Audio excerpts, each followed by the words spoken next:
Bueno, muy muy buenos días o buenas tardes de aquí desde España. Bueno, creo que me tengo que volver a repetir por problemas que ha habido en el servidor y con la conexión. Bueno, me presento en primer lugar. Mi nombre es Eduardo Bielza. Soy el responsable del producto residencial para Solar y Palau. Y bueno, la idea de esta charla es presentar los sistemas de ventilación residencial. Nosotros llevamos sistemas de ventilación mecánica controlada, que simplemente pues consiste en tener los sistemas adecuados para realmente asegurar una calidad de aire interior en la vivienda correcta. Mi nombre es Eduardo Bielza, soy el responsable de productos. A nivel de un pequeño índice de la presentación, bueno, pues vamos a hablar primero por qué hay que ventilar, cosas muy básicas, muy sencillas, pero que creo que merece la pena dedicarles un ratito. Vamos a hablar sobre los caudales de ventilación, qué es lo que hay que mover, cuánta cantidad de aire hay que mover para asegurar esta calidad de aire.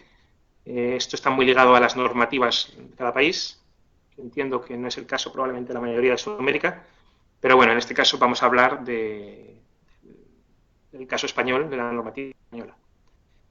El punto 3 habla de qué sistemas de ventilación nos pueden permitir alcanzar esta calidad de aire, de diferentes sistemas. Punto 4, quiero indicar algunos pequeños trucos o tips para tener en cuenta a la hora de hacer una instalación, porque parece mentira que hay cosas que fallan por tonterías y bueno, pues creo que merece la pena antemano poner atención en algunos aspectos. Y luego en el último, pues haremos una pequeña presentación sobre qué es lo que, pues, las tendencias quizá de ventilación mirando hacia el futuro. Empezamos entonces por ventilar. ¿Por qué hay que ventilar? Es algo muy básico, es algo muy sencillo, pero bueno, que creo que merece la pena. Evidentemente, respirar es fundamental para el cuerpo, lógicamente, si no nos ahogamos, ¿no? Es básico. Pero hay un detalle que creo que sí merece la pena, y es que realmente es a través de la respiración, como llevamos el oxígeno del aire a la sangre, es gracias a este oxígeno y gracias a la glucosa, en esa fórmula un poquito complicada que ocurre en las células, es a través de esta reacción donde las células extraen la energía necesaria para el trabajo celular, para mantener el cuerpo en vida. Lo cual, bueno, pues refleja claramente cuál es la importancia realmente de la respiración y de una buena ventilación que nos permita tener una respiración adecuada. ¿De acuerdo? Probablemente es algo básico, pero bueno, merece la pena.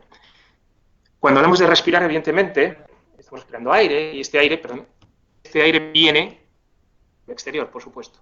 Hay que vigilar cuál es la calidad del aire exterior que tenemos. He puesto unos ejemplos. Pueden ver, en el caso, la primera foto es una foto en China. Una persona con mascarilla, en este caso, no tiene nada que ver con la COVID, ni mucho menos, pero sí por la cantidad de contaminación que en la zona asiática tenemos los países más contaminados del mundo, sobre todo la India, China, Pakistán, son los países con diferencia, con mayor contaminación de todo el planeta. Pero no nos vayamos tan lejos, también he puesto una foto aquí abajo de Barcelona, no sé si conocerán aquí la Sagrada Familia, como no, en obras.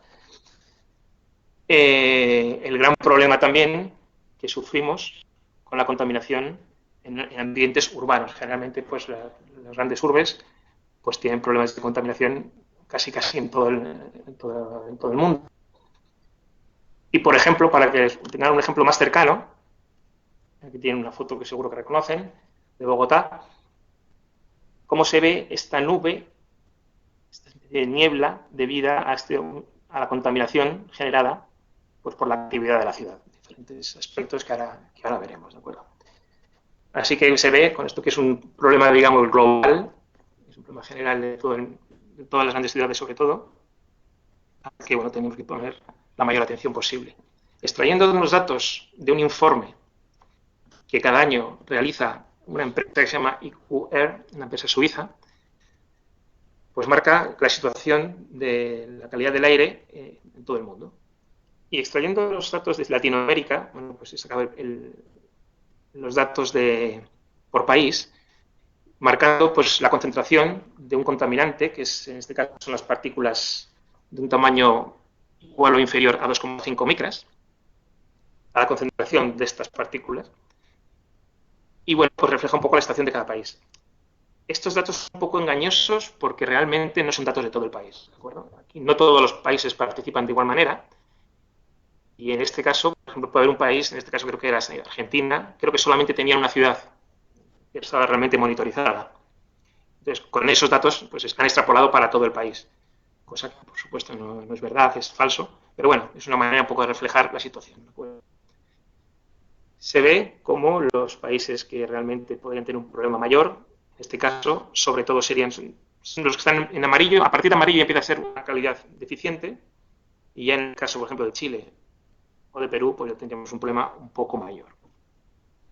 Si nos fijamos en ciudades, de datos un poco más particulares, bueno, primero, los datos por país, ahí se ve como un poco lo que hemos reflejado antes, en valores, pero si nos llevamos a grandes ciudades, capitales, aquí se ve como es Santiago de Chile, la que realmente tendríamos un mayor problema, ¿no? Entre Lima y Santiago de Chile con diferencia.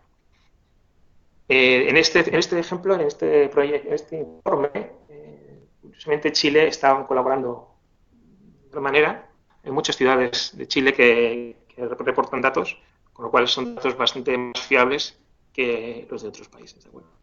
Aquí vemos, por ejemplo, Bogotá en un quinto lugar. No sé si ha sido bueno, pero bueno, al menos vemos que hay ciudades que todavía están peor. No sé si eso es un consuelo, pero bueno. En datos de la Organización Mundial de la Salud, OMS, que están de moda ahora, marca un dato que sí que es interesante, quería reseñar.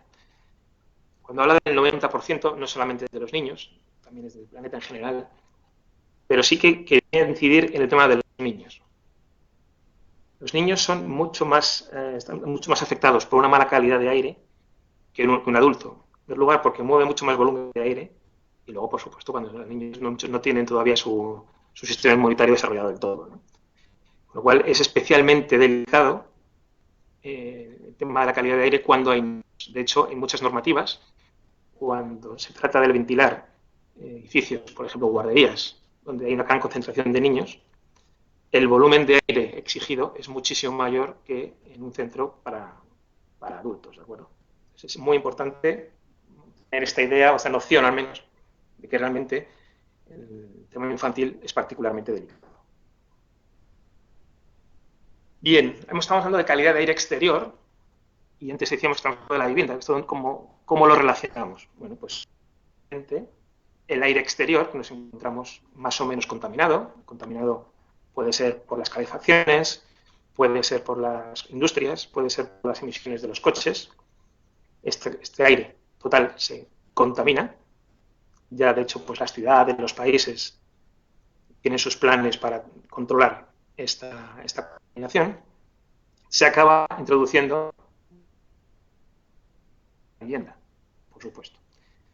Y no solamente entra en la vivienda, sino dentro de la vivienda hay unos nuevos contaminantes que se añaden a la calidad a estos contaminantes que pueden venir del exterior, ¿de acuerdo? Con lo cual, mucha gente, cuando pensamos que estamos en casa y estamos protegiditos del ambiente exterior, pues es todo lo contrario. Porque hay estudios, la verdad que hay infinidad de estudios y dan datos un poco dispersos, pero podemos encontrar concentraciones de ciertos contaminantes entre 5, 10 veces, incluso en algún caso hasta 100 veces peor en el interior que en el exterior. Con lo cual, pues lo que un sistema de ventilación al menos debe intentar conseguir es que en el interior no se acumule el contaminante. Que al menos tengamos la misma calidad que el exterior. Ya veremos cómo incluso podemos llegar a mejorarla en algún caso. ¿De acuerdo? Pero al menos el objetivo principal de los sistemas de ventilación en vivienda es que la concentración del interior no sea mayor que la del exterior. ¿De acuerdo? Ya es un paso más que interesante.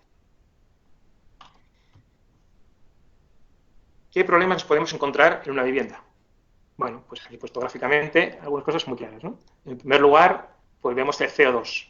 El CO2 es el contaminante, bueno, en sí es un agente contaminante, pero sí es un medidor de contaminación generado por la acción humana, ¿no? Seres humanos que emiten CO2 en la respiración. De hecho, la mayor parte de las normativas tienen este CO2 como parámetro a medir para medir la contaminación de una vivienda. Nos podemos encontrar también polen. ¿De acuerdo? Son todos los que somos alérgicos, seguro que hay unos cuantos, cada vez más. El polen que viene del exterior pues nos puede generar grandes problemas a nivel de las alergias y demás. Otro problema importante son los que llamamos compuestos orgánicos volátiles, los COP. Estos compuestos orgánicos se derivan de productos de limpieza, por ejemplo, barnices, pinturas. Es un clásico, por ejemplo, los muebles nuevos, tienen un olor característico. Pues nuevos, pues todos los tratamientos que tiene esa madera, o el recubrimiento que lleva la madera, está emitiendo unos pequeños gases, pequeñas sustancias, se llaman los compuestos orgánicos volátiles, es una amalgama de un montón de sustancias, que realmente en ciertas concentraciones pueden ser muy perjudiciales para las personas que habitan en la vivienda.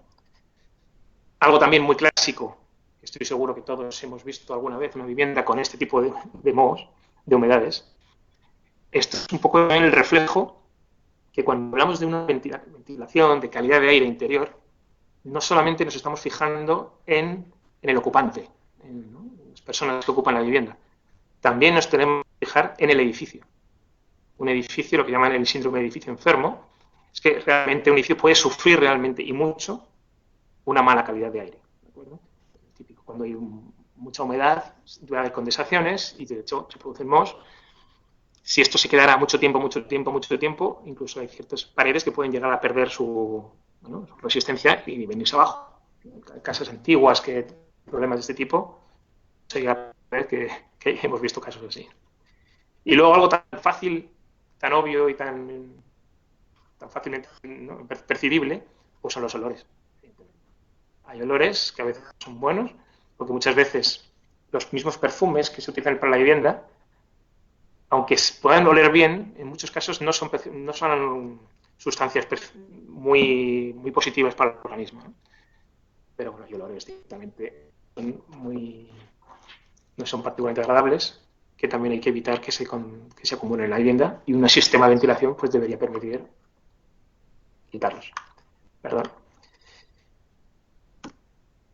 Hemos estado hablando de contaminantes en el interior de la vivienda. Para que tengan una idea, muchas normativas consideran el CO2, como he comentado antes, el parámetro para medir esta contaminación. Y por si les suena, o por si han visto alguna vez alguna norma, lo que se considera como calidad razonablemente buena para una vivienda son concentraciones de 1000 ppm de CO2, a partir de este límite hacia abajo, por encima del nivel exterior. Siempre es en comparación con el nivel exterior, ¿de acuerdo? A partir de ahí ya estamos hablando de calidades malas o muy malas. ¿Y por qué por qué queremos hablar de ventilación en la vivienda? Bueno, pues porque realmente probablemente en la situación en Sudamérica es un pelín diferente a la europea. De hecho, no toda Europa estamos en la misma situación, ni mucho menos. Pero generalmente los edificios, históricamente, pues han tenido lo que llamamos muchas infiltraciones, ¿de acuerdo? Era un edificio muy poco estanco, en el cual, vemos la imagen de la izquierda, así es muy gráfica, el aire entraba y salía casi por todos lados, exagerando un poco, ¿no?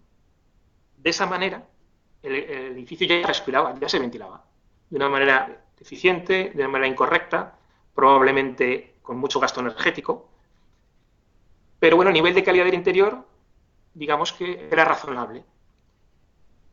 ¿Qué nos hemos encontrado? ¿Qué nos estamos encontrando conforme pasa el tiempo? Pues que las normativas son cada vez más exigentes, sobre todo a nivel energético, con todos los criterios que están de tiempo, el protocolo de Kioto, el 2020, bueno, hay un montón la tendencia natural de las normativas y de los movimientos casi ahora mismo sociales que hay en el mundo es que se derivan de un ahorro, un menor gasto energético, de una sostenibilidad del sistema energético del planeta. Eso, uno de los principales focos de gastos energéticos en la vivienda en el mundo es el gasto debido a la vivienda, ¿de acuerdo? Las calefacciones y demás. ¿Estas normativas qué hacen? Pues que la vivienda sea cada vez más estanca. Hay que evitar que haya pérdidas energéticas. Es lógico. Muy bien. Si hacemos la casa muy estanca, lo llevo a un extremo un poquito exagerado. Si imaginemos que la casa fuera tan estanca que fuera como un tupper para mantener los alimentos, ahí pérdidas energéticas ninguna. Por renovación de aire, por infiltración, porque es perfectamente estanco. Pero claro, nadie podría vivir dentro. ¿De acuerdo? Por la exageración. Es decir, nadie podría vivir en una burbuja completamente cerrada. ¿Qué ocurre? Pues que hay una pequeña contradicción. Queremos que el edificio sea lo más estanco posible, pero a la vez hay que tener una calidad de aire interior adecuada. ¿De acuerdo? Y de hecho, bueno, pues ¿qué se prioriza? Bueno, queremos ahorrar energía, por supuesto, pero lo que es primordial es que la calidad de aire de interior sea lo suficientemente buena para que sea salubre, ¿no? Evidentemente. Entonces, ¿qué surge? Un sistema que llamamos sistemas de ventilación mecánica. Cuando llamamos VMC, que lo llamamos en muchos sitios, es ventilación controlada, ya veremos lo importante que es lo de controlada.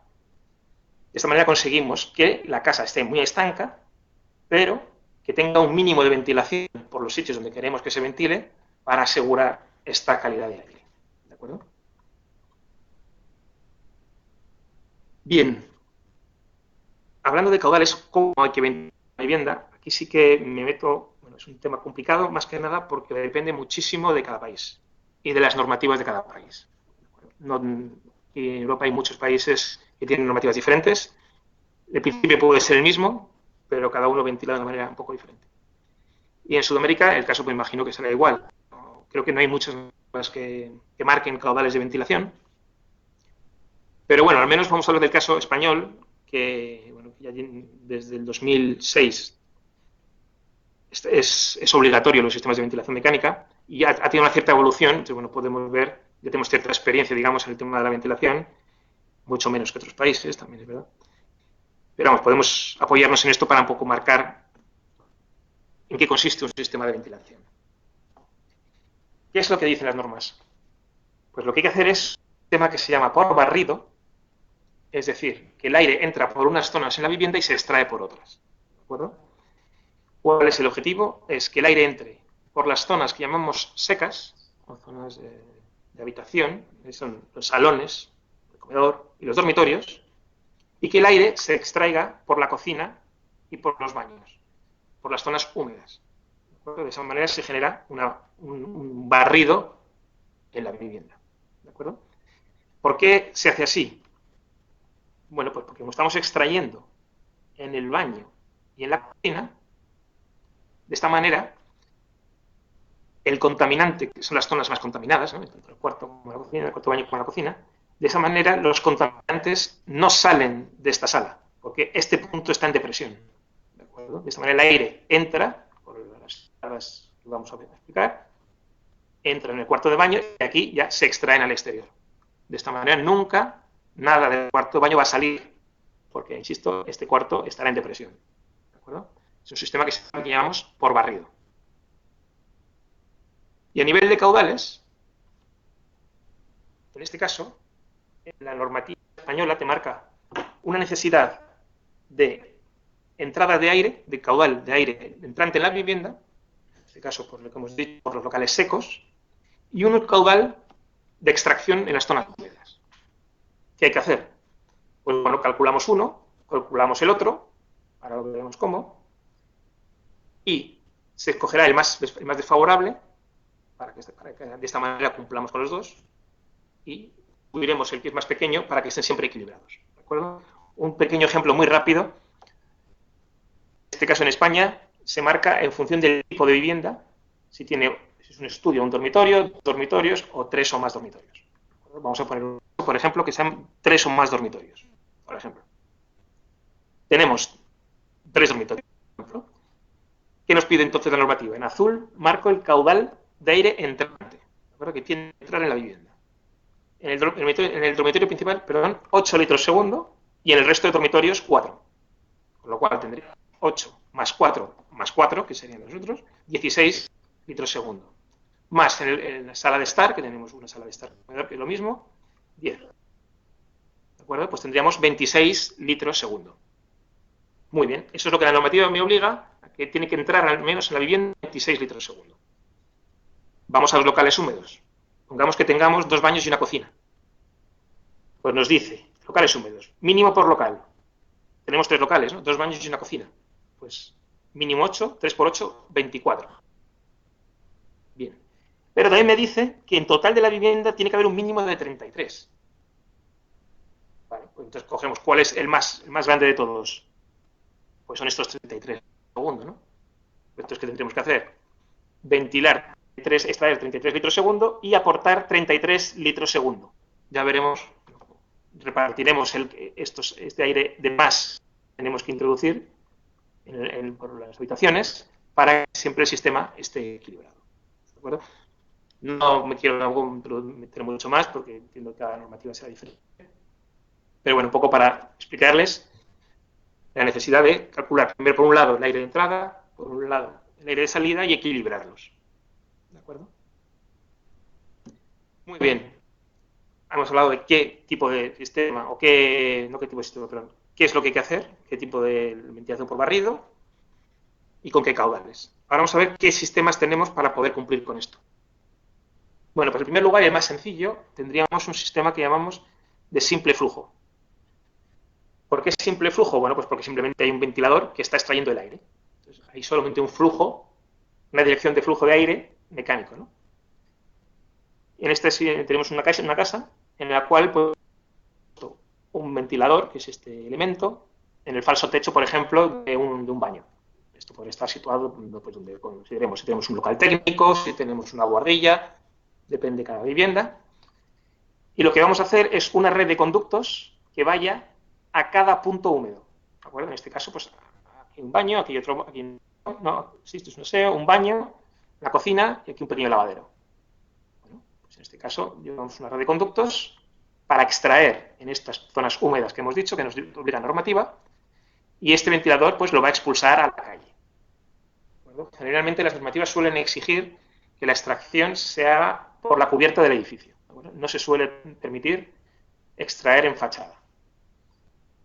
Y este aire que estamos extrayendo en las zonas húmedas va a entrar a la vivienda por las zonas secas. Si se fijan, hemos colocado unos aireadores o unas entradas de aire, que son los elementos que permiten la entrada del aire de una manera controlada en la vivienda, en este caso en cada habitación y en el salón. ¿De acuerdo? Entonces, esta depresión generada en los baños y cocina va a hacer que el aire entre de una manera natural, por esta depresión, por las diferentes entradas de aire. De esta manera se genera un barrido total de la vivienda. Creo que queda claro. De todas maneras, ahí luego habrá preguntas e intentaré responder a todas las preguntas que están proponiendo, por si podemos ayudar. El otro sistema que podríamos plantearnos es el que llamamos doble flujo. En este caso, si se fijan, no hay entradas de aire, como hemos planteado, el aire ya no entra directamente de la calle, sino lo que hemos sustituido estas entradas de aire que teníamos colocadas por una red de conductos, en azul, ¿de acuerdo?, que van al ventilador. En este caso el ventilador ya no es un ventilador normal, es un equipo que llamamos un recuperador de calor, que tenemos 2 ventiladores, uno que extrae y el otro que impulsa, por esta nueva red que hemos comentado, y luego además vamos a poner un recuperador de calor que va a permitir recuperar parte de la energía del aire que estamos extrayendo. Antes de tirarlo a la calle, pues cedemos esta energía al aire que viene del exterior, que en este caso lo cogeríamos de una rejilla situada pues donde mejor nos convenga. ¿De acuerdo? Fijan las diferencias entre los sistemas. En este caso, tenemos una sola red de extracción con un ventilador y el aire entra de una manera natural. Y en este caso tenemos 2 ventiladores, uno que impulsa y otro que extrae. Por eso llamamos doble flujo. ¿De acuerdo? Básicamente, hay 3 ideas, 3 ventajas principales de este sistema. Y es que con este equipo de recuperador de calor, que el nombre indica, recuperamos parte de la energía. Cuando hablamos de parte de energía puede ser de un tanto por ciento bastante elevado. Estamos hablando de 80, 85, 90% de rendimiento. Es muy elevado.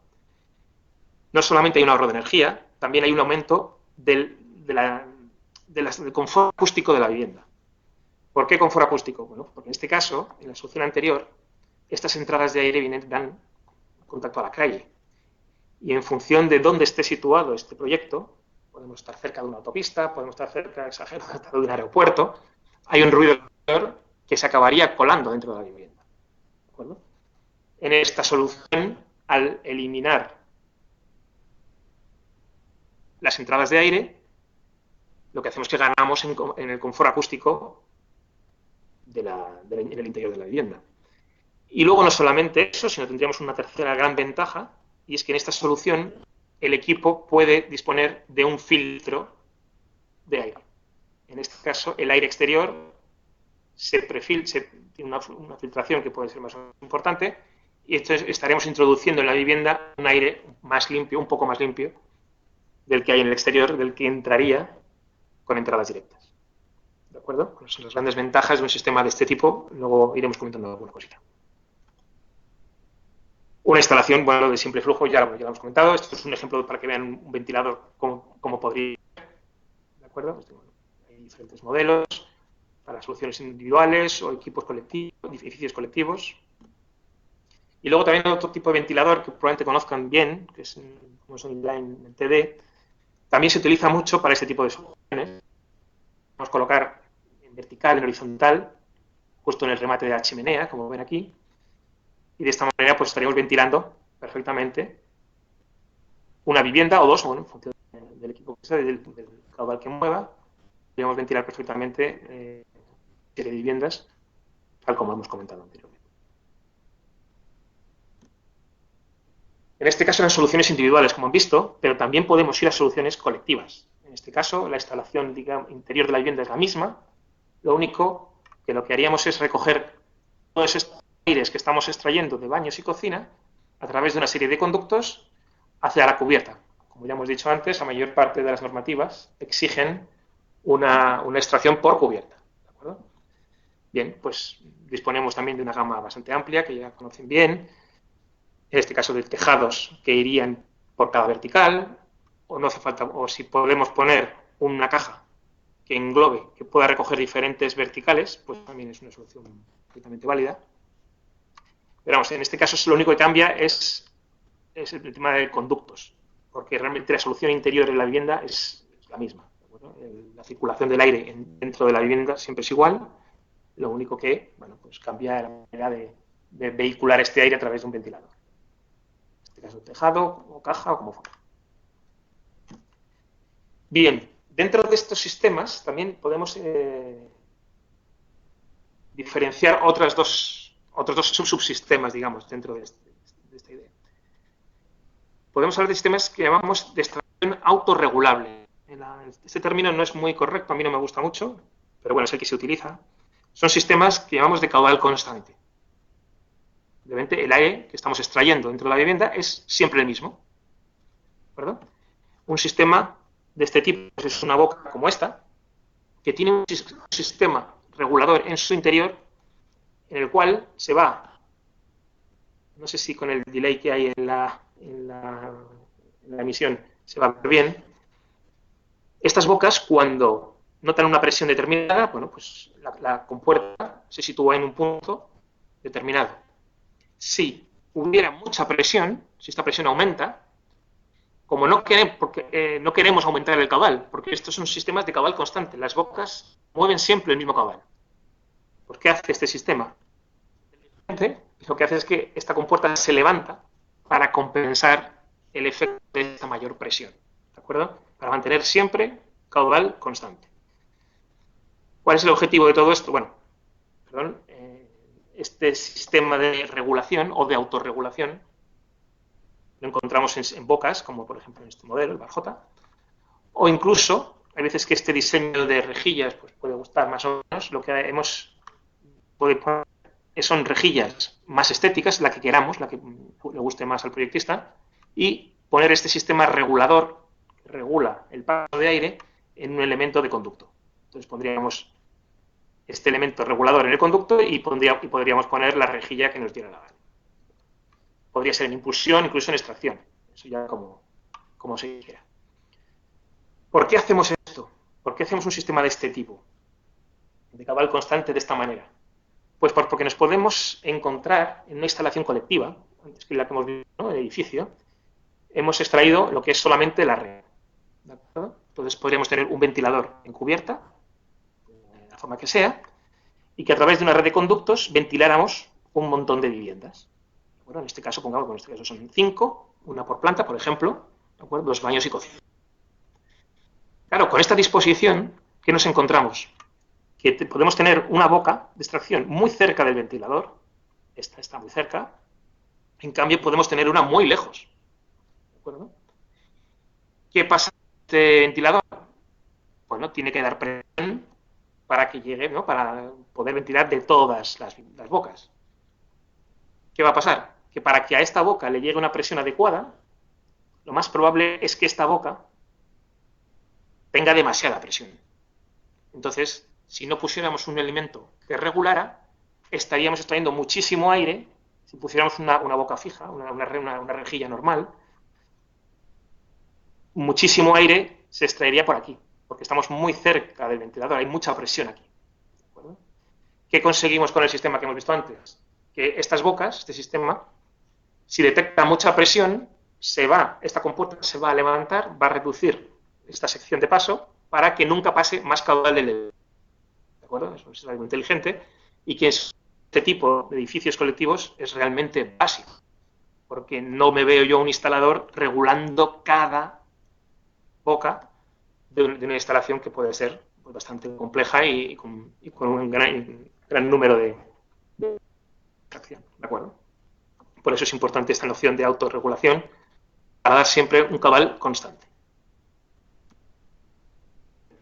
Avanzamos en el desarrollo de los sistemas y de la tecnología, y mucha gente pues podría pensar, ¿y por qué voy a ventilar yo siempre el mismo caudal? Bueno, las normativas me exigen un caudal, es verdad, pero bueno, puede haber casos en que la vivienda esté vacía, ¿verdad? Sí que es muy importante, y una cosa que hemos comentado antes, que no solamente el que sufre una mala calidad de aire es el ocupante, también es el edificio, con lo cual no podemos dejar sin ventilación un edificio, aunque no haya gente. Pero sí lo que podríamos hacer es modular. Si hay mucha gente, pues puedo ventilar más. Si hay menos gente, puedo ventilar menos, porque es menos necesario, ¿de acuerdo? En este caso, pues tenemos que darle un poco de inteligencia al sistema. Algo que diga, oye, mira, ahora puedes ventilar un poco más, ahora puedes ventilar un poco menos, ¿vale? Así vamos a generar ahorros realmente de energía, porque muchas veces vamos a ventilar menos cuando no es necesario. Y podría haber diferentes sistemas que realmente den esta inteligencia al equipo. Bueno, al final es unos sensores que van a decir, cuidado, hay mucho de un contaminante, ventila más o ventila menos. ¿De en este caso, bueno, pues hay en el mercado muchos, puede ser el mismo CO2, humedad, presencia, detectores de presencia, de COP, de los compuestos orgánicos volátiles que hemos comentado antes. Bueno, aquí cualquiera es bueno, ¿de acuerdo? Nosotros, en el caso español, lo que nos hemos fijado mucho es en un sistema por humedad, lo que llamamos un sistema hidrorregulable, ¿de acuerdo? Porque consideramos que la humedad es un muy buen medidor de la contaminación en la vivienda. No hablo de edificios, en la vivienda. ¿De mucha gente dice, no, pero es que el CO2 realmente la normativa exige una concentración máxima de CO2. Y es verdad. El problema que tenemos con los sensores de CO2 para una vivienda, cuando solamente hablamos de un sensor de CO2, nos podemos encontrar una situación un poco complicada. Y es que yo puedo comprarme un sensor de CO2 fantástico, que además, desgraciadamente, tienen un coste elevado. Y bueno, yo soy muy presumido, digo, venga, no, me voy a poner un sistema de CO2 porque, bueno, me lo voy a pagar y porque es muy bueno. Pero imagínense si yo estoy solo en una vivienda, por ejemplo, y me estoy duchando. La ducha genera muchísima humedad. Una humedad que hay que extraer de la manera más rápida posible, ¿de acuerdo? Para evitar estas famosas humedades y demás. Si yo tengo un sensor de CO2, este CO2 no se va a enterar que yo me estoy duchando. Lo que hace es detectar que hay una persona y ventilará poquito porque solamente hay una persona. En cambio, si pusiéramos un sensor de humedad, que es por el sensor que más hemos apostado nosotros, aunque tenemos de todo, pero hemos apostado por el de humedad porque consideramos que para una vivienda el tener un sensor de humedad va a recoger todas las actividades humanas, como por ejemplo puede ser una ducha, puede ser la cocción, en la cocina se genera también mucha humedad, e incluso la misma presencia humana. Nosotros, en la fórmula esa que hemos visto al principio, exhalamos vapor de agua, por ejemplo, o en el sudor estamos emitiendo continuamente vapor de agua al ambiente. Con lo cual, controlando esta humedad, controlamos también la presencia humana de una manera indirecta. Y luego, sobre todo, si pensamos que un sensor de humedad es mucho más barato que un sensor de CO2, pues quizá consideramos que el más óptimo para una vivienda puede ser un sensor de humedad. ¿De acuerdo? Otra cosa es que lo podamos completar con otro tipo de sensórica, que eso podría ser también muy interesante. Pero bueno, al menos creemos que la humedad es el más adecuado para la vivienda. ¿De acuerdo? En este caso, ¿cómo funciona un sistema de este tipo? La boca es muy parecida exteriormente, lo único que tenemos aquí dentro un sensor de humedad. Un sensor de humedad que la gente podrá pensar, bueno, eso es una cosa complicada, bueno, en este caso no es nada complicado, es lo que llamamos una trenza de nylon. ¿Qué es el nylon? Bueno, es un tejido, que es higroscópico, es como el pelo humano, el pelo animal, que se contrae se alarga y se contrae en función de la humedad. ¿De acuerdo? Entonces, si hay mucha humedad, este nylon se va a estirar un poquito, se va a conectar a un muelle y a hacer que esta compuerta se abra. Si es al revés, si hay menos humedad, este nylon se va a contraer y va a cerrar esta compuerta.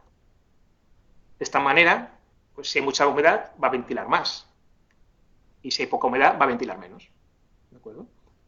Esto que parece así, sí, algo avanzado, esto se conoce desde hace muchísimo, muchísimo tiempo. En muchos sitios, antiguamente sobre todo, había unos medidores de humedad del ambiente, pues indicar si va a haber o no, que era un monje, no sé si ustedes lo habrán visto alguna vez, era un monje, bueno, pues un elemento que marcaba si iba a llover o no. Pues utilizaba el mismo sistema, lo único que no era nylon, pero el sistema en sí, el principio, es exactamente el mismo. Eso está un poquito más. Muy bien. Este sistema de humedad, que antes hemos comentado un poquito por encima, hemos visto que el aire tiene que entrar en la vivienda de unos aireadores que hemos comentado, se suelen colocar cerca de las ventanas o en las ventanas mismo, para que el aire pueda entrar. ¿De acuerdo? En este caso, vamos un poquito en detalle, en el sistema hidrorregulable, estas entradas, que es como este que vemos aquí, también disponen de este sensor de humedad, esta trenza de humedad, que abre y cierra, y esto se puede colocar, por ejemplo, en el cajón de persiana.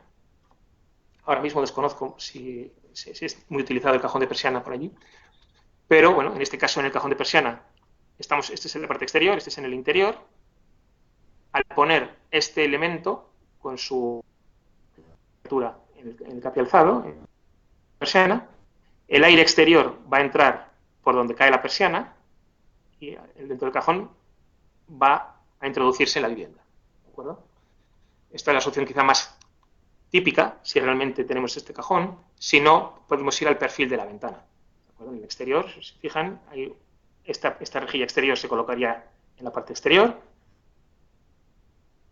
un poco para que no entrara el agua y embellecedor.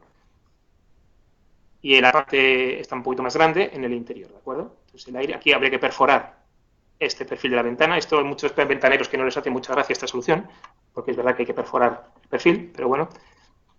Entonces el aire, al entrar, siempre, por parte alta, la zona alta de las ventanas, conseguimos que el aire exterior penetre en la vivienda por la parte superior. ¿De acuerdo? Creo que queda más o menos claro. De todas maneras, si luego hay dudas, las comentaremos.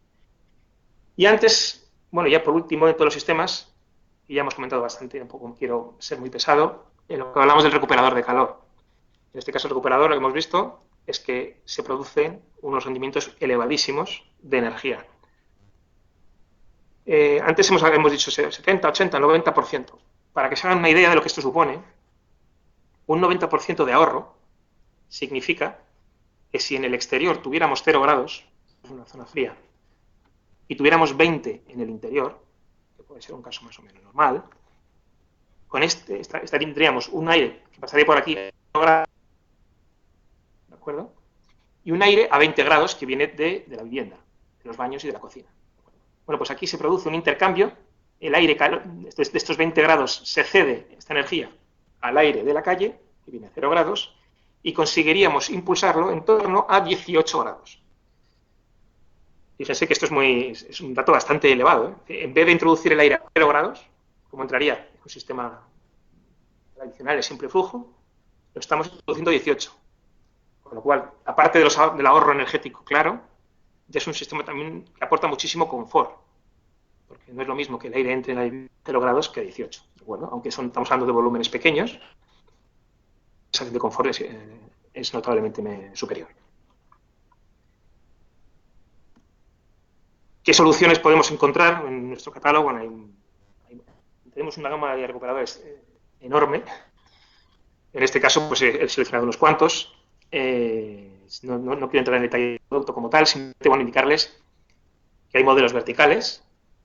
Si tenemos una zona técnica, pues yo siempre recomiendo que sea un equipo vertical porque el acceso a los filtros que veremos es mucho más cómodo. En edificios tipo apartamentos, en edificios colectivos, es más difícil encontrar una zona técnica de este tipo. Entonces, en muchos casos, como hemos puesto aquí, se coloca en un falso techo. Para eso se han diseñado equipos horizontales que están expresamente diseñados para ir colocados en un falso techo y que tengan el acceso a los filtros por la parte de abajo. ¿De acuerdo? Bien. Aquí no he quitado las. Importante, en este tipo de instalaciones, todavía más que en el simple flujo, la instalación. Es muy importante poner atención a la instalación de estos equipos, ¿de acuerdo? Porque, bueno, es una instalación muy sencilla, no es complicada, pero hay que respetar siempre las indicaciones del fabricante con respecto a su correcta instalación. En este caso vemos una solución en falso techo, en horizontal, o este mismo equipo, que aunque esté diseñado para horizontal, también pueden ir en vertical, pues puede ir colocado en vertical.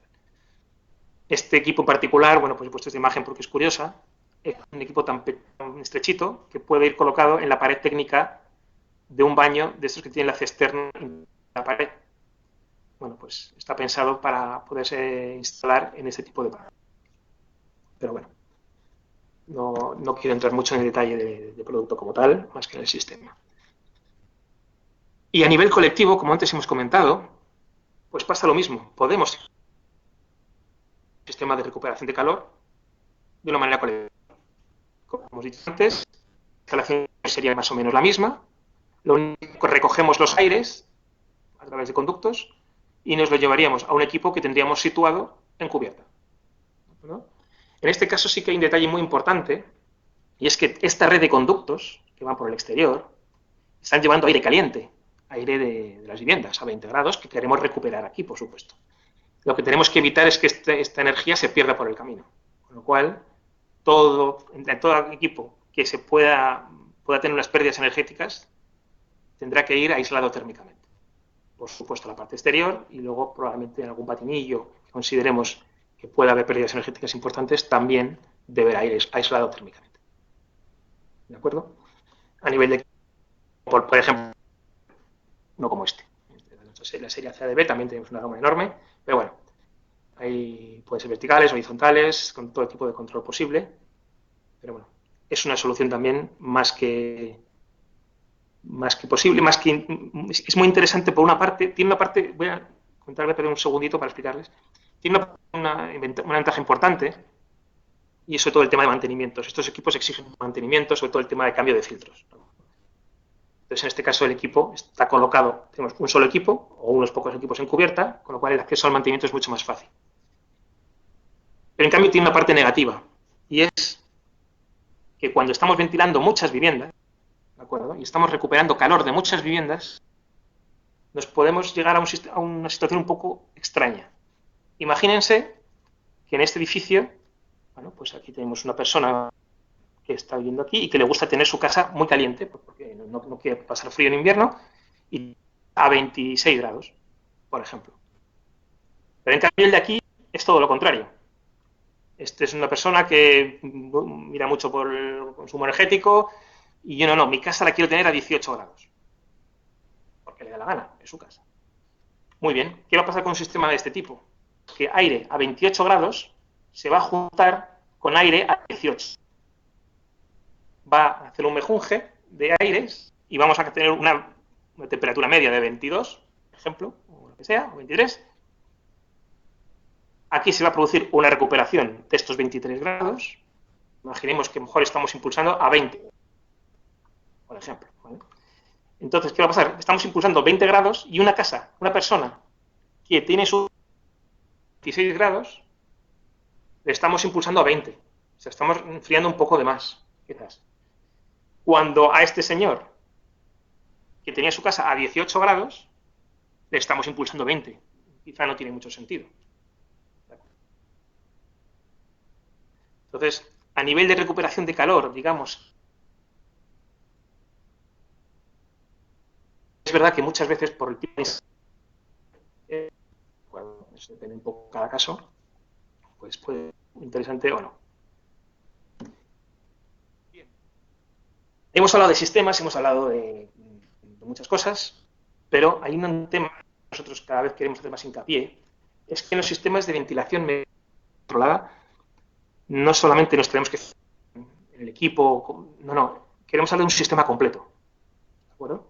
Es importantísimo para que funcione bien que podamos controlar o gestionar todo lo que es la instalación, desde las bocas, las rejillas, desde las entradas de aire, los equipos y también, muy importante, los conductos, porque la red de conductos, sobre todo en edificios colectivos, es importantísima para controlar la pereza y bueno. En este caso, bueno, pues marca dos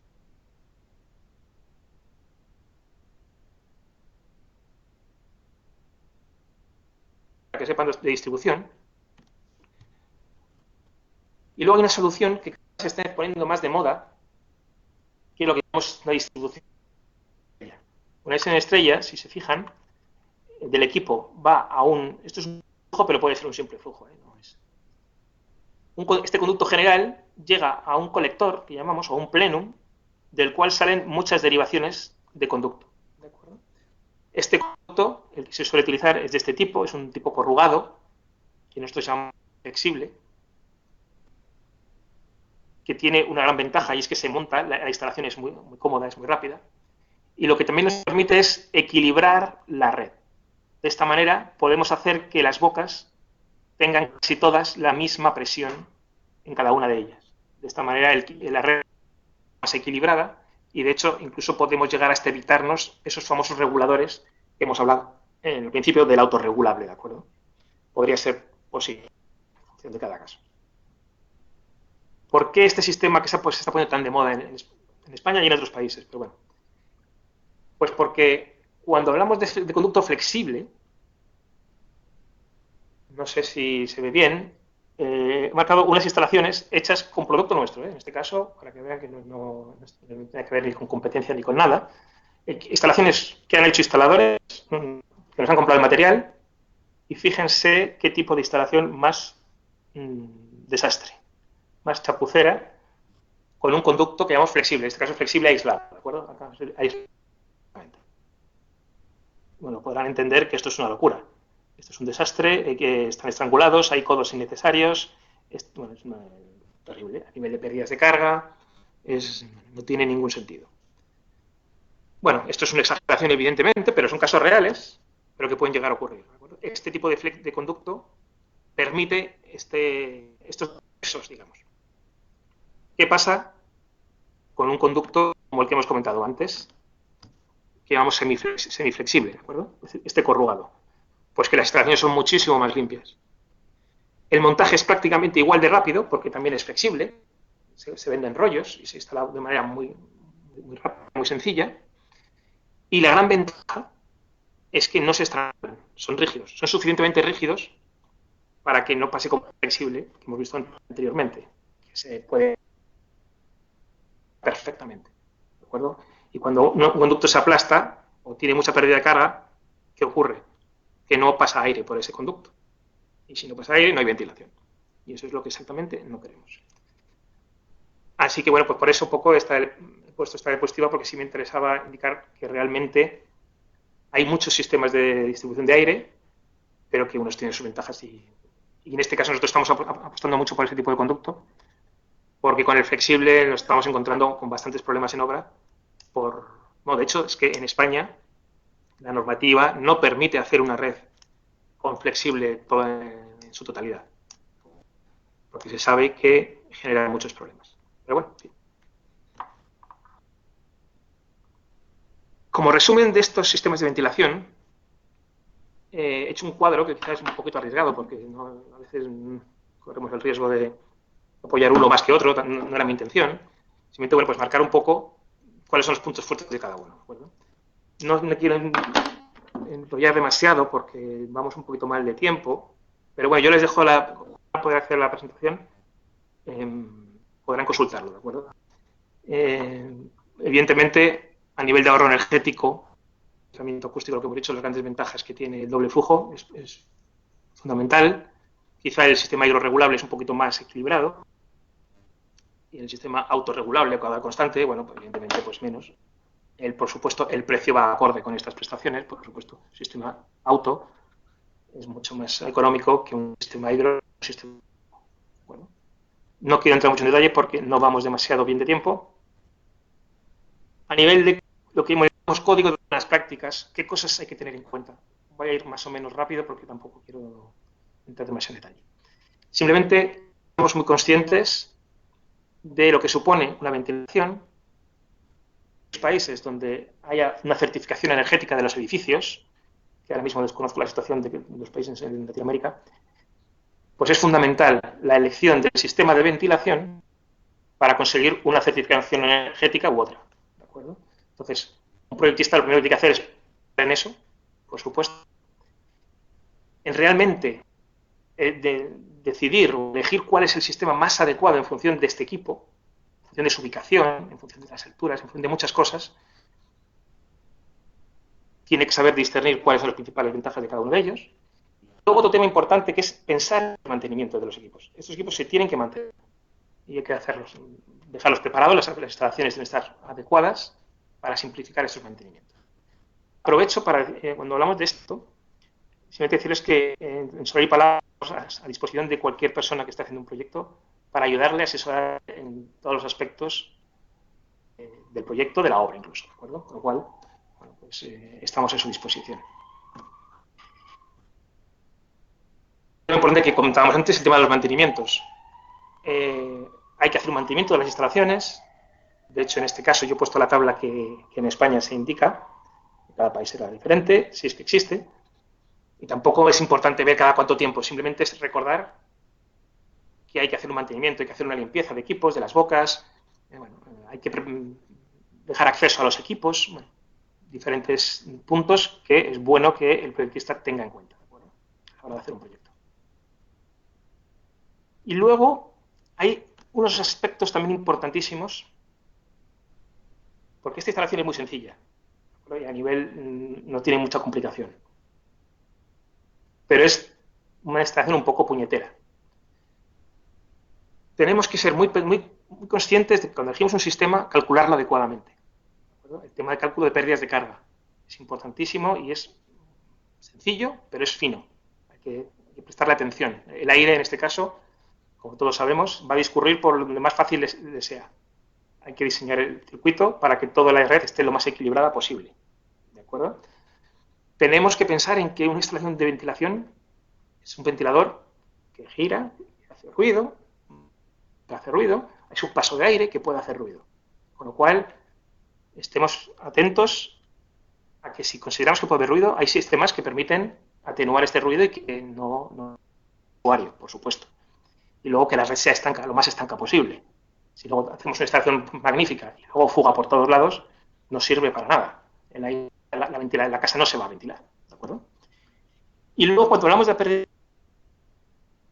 antes de que esté equilibrada, no solo equilibrada, sino vamos a intentar que sea la mínima posible. ¿Por qué? Porque si nosotros tenemos una gran pérdida de carga, significa que el ventilador va a tener que dar mucha presión. Si da mucha presión, ¿qué va a hacer? Va a consumir más. Y si consume más, además, ¿qué va a hacer? Va a generar más ruido. Con lo cual, si disminuimos la pérdida de carga, conseguimos bajar todo eso, con todos los aspectos positivos, tanto para el usuario como para el equipo en sí. A nivel de ruido, bueno, no entro en detalle tampoco, que es un poquito, el tiempo se nos está echando encima, pero bueno, las bocas también emiten ruido, también hay que vigilar, hay que seleccionarlas correctamente. Los filtros. Fijaos lo importante, cómo puede quedar un filtro sucio después de varios meses de utilización. Hay que prestar atención al recambio de estos filtros, porque si no, ¿qué nos puede ocurrir? Si tenemos una instalación que vemos a la izquierda, un ventilador, en este caso una curva, que con 120 pascales, que puede ser la pérdida de carga del circuito, está ventilando 220 metros cúbicos con los filtros limpios. ¿Qué pasa si el filtro está sucio? Se genera más pérdida de carga, ¿de acuerdo? ¿Qué hacemos? Se desplaza el punto de trabajo, aquí a la derecha lo vemos, hacia la izquierda. ¿Qué va a pasar? Pues que el circuito, que era 120 pascales, ahora se convierte en 150. Pues este ventilador, de repente, va a reducir un 20% prácticamente su caudal, solo por no haber limpiado los filtros. Entonces, importantísimo hacer un correcto mantenimiento. Y bueno, y luego unas pequeñas fotos de cosas que he encontrado, estas son fotos en España, las barbaridades que a veces nos encontramos, por curiosidad. Fíjense este ventilador que está en una cubierta, está recogido de diferentes verticales y aquí está en horizontal. Fíjense la descarga donde la está haciendo, contra una pared. Hay locuras de este tipo que no sé quién tuvo la genial idea. Cuando hablamos de que la red tiene que ser lo más simple posible para reducir pérdida de carga y demás, fíjense que encontrarnos que líos de codos, de test juntas, esto genera pérdida de carga terrible. Bueno, pues barbaridades que nos encontramos. Y luego una cosa curiosa que antes hemos comentado. Los equipos tienen que tener acceso para hacer un mantenimiento, ¿de acuerdo? En este caso es un recuperador de calor. Fíjense, aquí estos son los accesos a los filtros, muy bien. Pero ¿y si yo quiero quitar el ventilador? No sale de aquí, ¿eh? Cuando hablamos de una trampilla de acceso, no solamente es para hacer el mantenimiento de los filtros. Es que si yo tengo que quitar, por lo que sea, hay una avería en el ventilador o por el motivo que sea, tengo que cambiar este equipo, tengo que permitir el acceso correcto, ¿de acuerdo? Otro problema. Y otro mejor todavía, esto fue una obra que fui hace relativamente poco a ver, había un problema en un equipo, hacía ruido. Bueno, 80 cada vivienda con un ventilador, y digo, bueno, vamos, ¿qué pasa? Y me dice, digo, ¿dónde está el ventilador? Digo, está aquí arriba. Bueno, fíjense la trampilla que me habían hecho. Esto, como verán, no es una trampilla. Tuvieron que abrir el techo para poder acceder al equipo. Brutalidad, evidentemente, ya en el edificio, miramos con una tontería con las bocas. Había de bocas más grandes, entonces el equipo estaba dando mucho más caudal del debido y más ruido. Evidentemente, cuando pusieron las bocas adecuadas, todo fue perfecto. Pero imagínense que hubiese sido un problema del ventilador, que puede ocurrir a todo el mundo. Imagínense que hay que cambiar los ventiladores. Habría que haber abierto el techo de 80 viviendas, de 80 cocinas, para poder hacerlo. Sería una barbaridad. Con lo cual, importante siempre dejar acceso a los equipos. ¿De acuerdo? Bien, ya por último, ya es una tontería muy gorda, es simplemente lo que es casi básico. ¿Hacia dónde va el mercado? ¿Hacia dónde va el futuro de la construcción? Bueno, pues simplemente, no es tan simple, pero bueno, mejorar, reducir sobre todo la demanda energética del edificio. ¿De qué manera? Mejorando el envolvente, cada vez más aislamientos, mejora de la estanquidad, cada vez más estancos, y luego, para reducir el consumo, sobre todo de energía primaria y reducir las emisiones de CO2, con los sistemas más eficientes posibles. ¿De acuerdo? Los flujos, motores de bajo consumo, una serie de elementos. Y luego también la otra tendencia clara en la construcción va hacia la arquitectura bioclimática. La arquitectura que cada vez lo que tiene más en cuenta es el edificio, buscar protecciones solares para evitar el recalentamiento en verano, el uso de energías renovables, las grandes tendencias que estamos observando en el mundo de la construcción, que seguro que ya las conocen. Bueno, pues simplemente para terminar la frase un poco de eslogan. Es el núcleo, el tener en la parte. Muchísimas gracias por estar allí y fundamentalmente porque se queden en casa.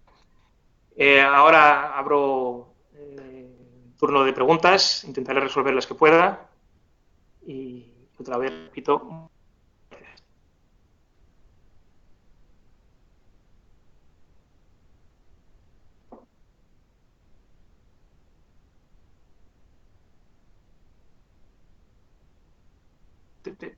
¿Te dejo control? ¿Desea proporcionar el control? Es que me pone aquí, ¿desea proporcionar el control?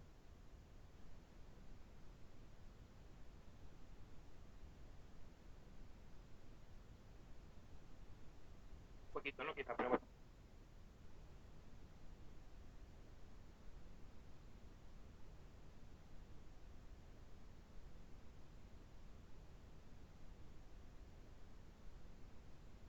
Perfecto, sí, sí.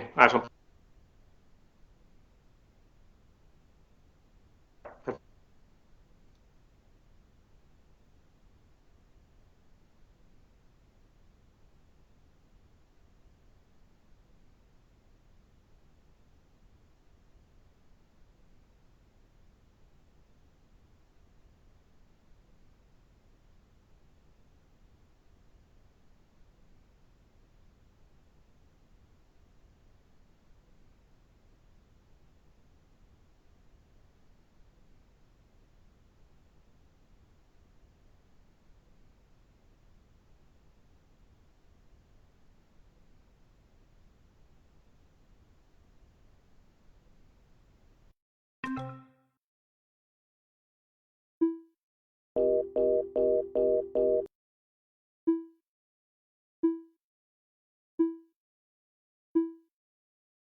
¿Sí? ¿Me oyes?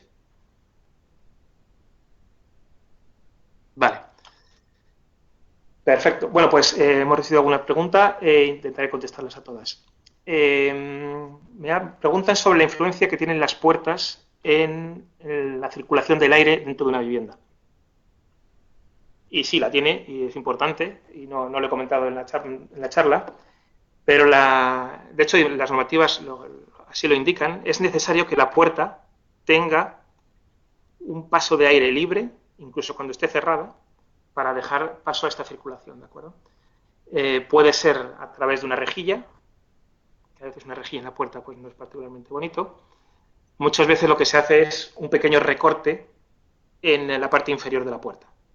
Esto depende mucho de los caudales que estemos moviendo, pero muchas veces con 1 centímetro en la parte de abajo de la puerta suele ser suficiente. ¿De acuerdo?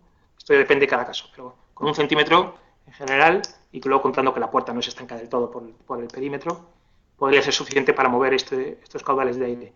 Hablamos de caudales de aire razonablemente pequeños. Una ventilación de 30 metros cúbicos, por ejemplo, en un baño, no es tanto. O sea, no requiere un gran paso de aire. Pero bueno, en este caso podríamos hablar de 70 centímetros cuadrados aproximadamente, que correspondería a 1 centímetro de recorte por la puerta. ¿De acuerdo? Otra pregunta que me hacen a nivel de la filtración.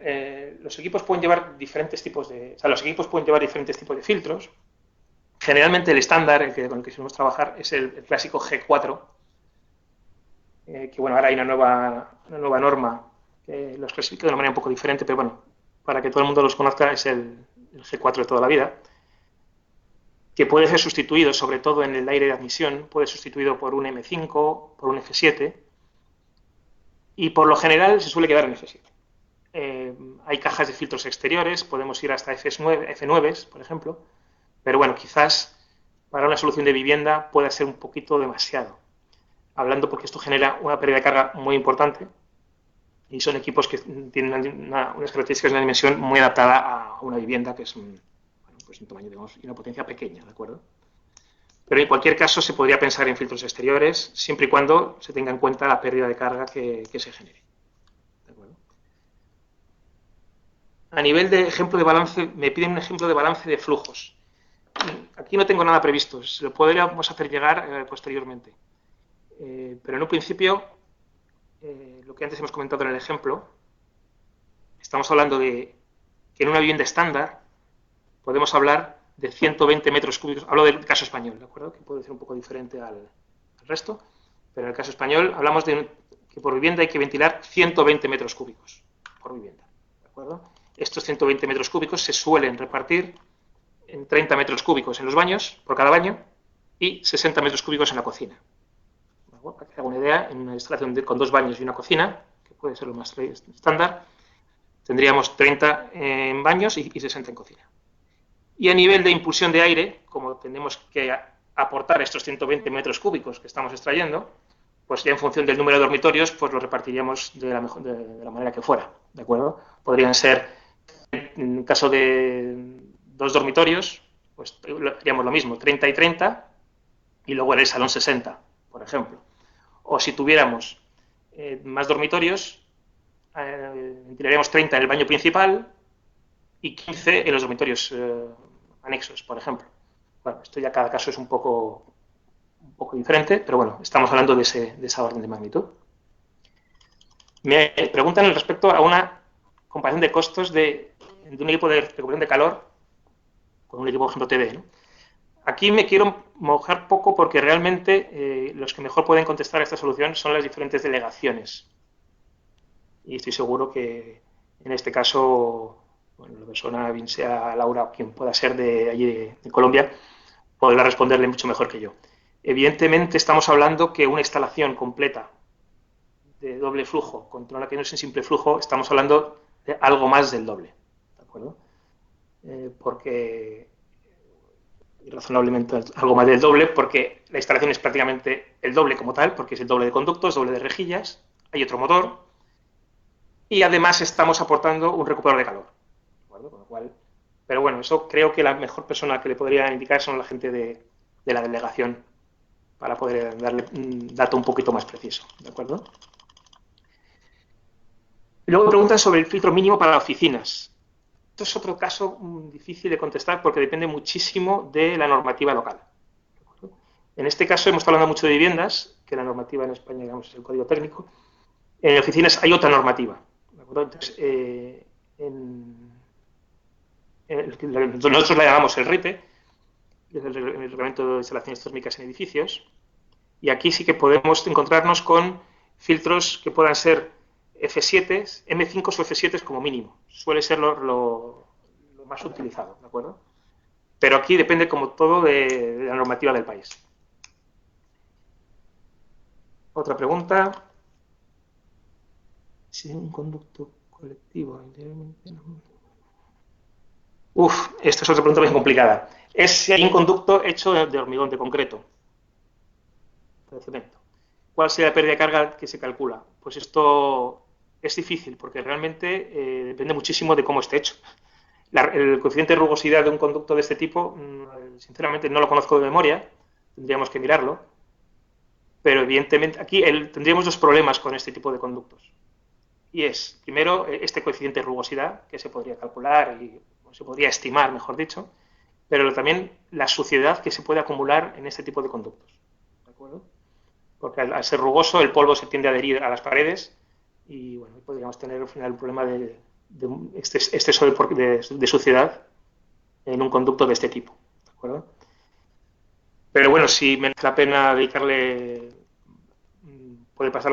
podemos mirarlo. Si hace la consulta a la filial, intentaremos contestárselo. Si nos da las dimensiones y demás, podemos hacer alguna, alguna simulación de por dónde pueden ir los tiros. Otra pregunta, me pregunta sobre si la temperatura exterior está a 26 grados y la humedad relativa del 50%, sirve instalar el ventilador y recuperador de calor. Pues evidentemente un recuperador de calor es importante, depende de las condiciones térmicas, por supuesto. En este caso, depende de la... Yo así de primera vista le diría que no mucho, ¿de pero tendríamos que entrar un poco en detalle. Tenemos sistemas de climatización en el interior, queremos estar a 22 grados, pues a lo mejor ahí tenemos un pequeño gradiente térmico, ¿no? Pero sinceramente, con un salto de este tipo, no veo muy interesante el tema de la recuperación de calor, sinceramente. En este caso, habría que pensar si lo que puede ser importante es la filtración. O sea, a lo mejor puede ser interesante hacer un doble flujo sin recuperación de calor. ¿De acuerdo? Meter dos ventiladores y que uno que extraiga, otro que impulse, y poner un sistema de filtración para la impulsión de aire. Puede haber un problema de contaminación en la zona. Podría ser interesante. ¿De acuerdo? Pero es verdad que un recuperador de calor depende muchísimo de las condiciones térmicas que tengamos en el edificio.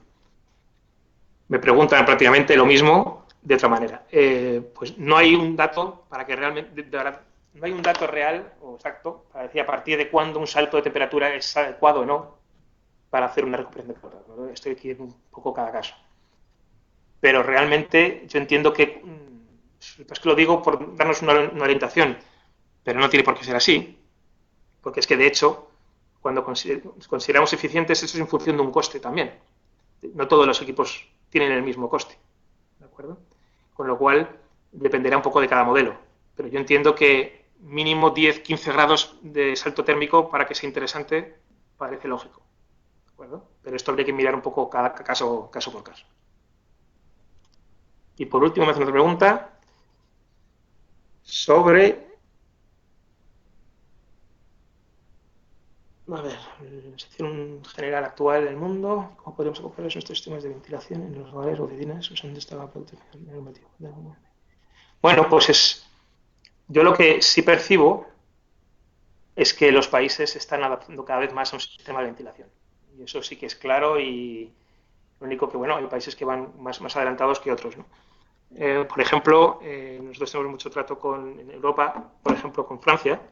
En Francia, y no es de los primeros, pero en Francia desde los años 80 y 82, creo, ya hay una norma que exigía ventilar unos caudales determinados en la vivienda. En España entramos en el 2006 en esa obligación. Con lo cual, creo que es evidente que vamos a ir todos a ese grado de ventilación, quizá no tanto a tener los mismos niveles, porque como antes comentábamos, esta necesidad de hacer la casa más estanca viene muy determinada por las pérdidas energéticas del edificio, ¿no? En zonas con zonas climáticas muy templadas, en el cual no hay casi salto térmico, hay menos pérdidas por estas infiltraciones. Pero sí que esto se adecua con el tema, lo que hemos hablado al principio, de la contaminación del aire exterior. Entonces, sí que cada vez la tendencia es que nos protejamos cada vez más de este aire exterior con sistemas que puedan filtrar el aire o que puedan hacer un pequeño tratamiento de este aire, ¿de acuerdo? Y luego comentaban sobre el tema de las oficinas. Desconozco también la situación ahora mismo en Latinoamérica, pero sí que desde hace tiempo, mucho antes que en la vivienda, sí se exigen en las oficinas sistemas de tratamiento del aire exterior. En España, por ejemplo, hay una exigencia de al menos filtrar el aire para cualquier instalación que no sea vivienda. Sean oficinas, sean hoteles, sean restaurantes, sean guarderías. Por supuesto, no hablemos de cosas más serias como hospitales y demás, por supuesto. Pero todo tipo de edificio que llamamos de terciario, edificios comerciales, tienen que tener al menos un sistema de filtración. Y en función de los caudales, un sistema de recuperación de calor. No sé si con esto he llegado a contestar la pregunta, pero bueno, espero que sí. De acuerdo. Pues creo que hemos terminado. Siento si me he podido enrollar un poco más de la cuenta.